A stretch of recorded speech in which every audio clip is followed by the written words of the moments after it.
Plateau Charonne, le chef d'état-major Benny Gantz semble très inquiet suite à la décision du ministre de la Défense Bougui Ya'alon de réduire le budget militaire. Qu'en pensez-vous? Eh bien, en réalité, plutôt très mal.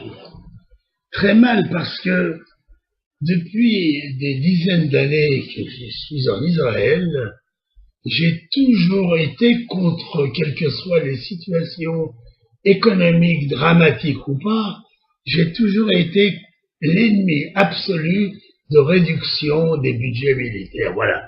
Je pense que, si vous voulez, notre survie ne tient qu'à la force de l'armée. Il n'y a rien à faire. C'est notre protection. On a réussi à mettre au point une formule de défense extraordinaire. On a fait d'Israël une puissance militaire fabuleuse, à tel point que nous avons pris la 4e place à la France, la 4e place dans l'ordre des exportateurs d'armes. Je ne sais pas si vous vous rendez compte, mais il y a 35 ans, on ne pouvait pas faire une guerre sans qu'il y ait un pont aérien entre l'Amérique et nous pour nous fournir les armes. Aujourd'hui, nous fournissons les armes à tout le monde, enfin tout le monde, à tous ceux qui sont nos amis ou nos alliés, et je dis que il n'est pas question d'accepter une réduction à l'armée. D'ailleurs, en réalité, il faut dire les choses telles qu'elles sont. Qui est à même d'apprécier? Voilà. On dit quelque part quelque chose d'intéressant. On dit que globalement, les experts budgétaires considèrent que l'armée reçoit environ 20% d'argent en plus sur ces 17 milliards de dollars et qu'elle n'en a pas réellement besoin. Alors moi je dis, qui est assez informé pour tirer de telles conclusions si ce n'est pas notre chef d'état-major? Donc si vous voulez, moi j'applique mon vieux principe. Celui qui dirige, celui qui est responsable, c'est lui qui prend les décisions. Alors on peut toucher à tous les budgets. Il y a des périodes dans la vie où un pays doit réduire son train de vie ou doit réduire les budgets.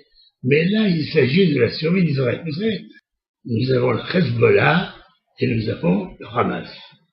Et ces deux ennemis, pendant des années maintenant, sont en train de s'armer et de se préparer à un conflit. Bon, et ça va sans dire que le Hezbollah est soutenu par l'Iran, soutenu par la Syrie, etc. Il est prêt totalement à nous attaquer. Il a 100 000 roquettes bien au point à nous envoyer sur nos maisons. Bon. Donc, si vous voulez, moi je pense que c'est Bibi qui doit arbitrer, Bibi, notre Premier ministre, Netanyahu, qui doit arbitrer cette situation.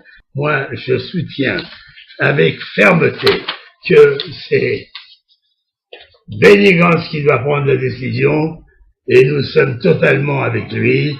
Il faut que nous soyons plus prudents que jamais. L'Iran continue à s'armer, l'Iran continue à préparer des centrifugeuses, la Syrie n'est pas loin, enfin, on est entouré également. Mais ce que je voulais vous dire quand même, au milieu de tout ça, c'est qu'il y a quand même des bonnes nouvelles, c'est que l'Égypte a mis dans l'illégalité absolue les frères musulmans, le Hamas et toutes les organisations terroristes. Le candidat à la magistrature suprême en Égypte, Sisi, est en train de s'imposer d'une façon extraordinaire comme l'homme qui lutte contre le terrorisme. Nous avons là un allié extraordinaire et je dois vous dire quand même que depuis que l'Égypte a pris une position ferme contre le terrorisme, il s'est allié déjà avec Riyad, avec la Jordanie, le Bahreïn, les Émirats arabes, l'Arabie saoudite, enfin vous vous rendez compte, tous ces pays sont venus aux côtés de l'Égypte pour dire nous sommes avec vous, nous sommes contre le terrorisme.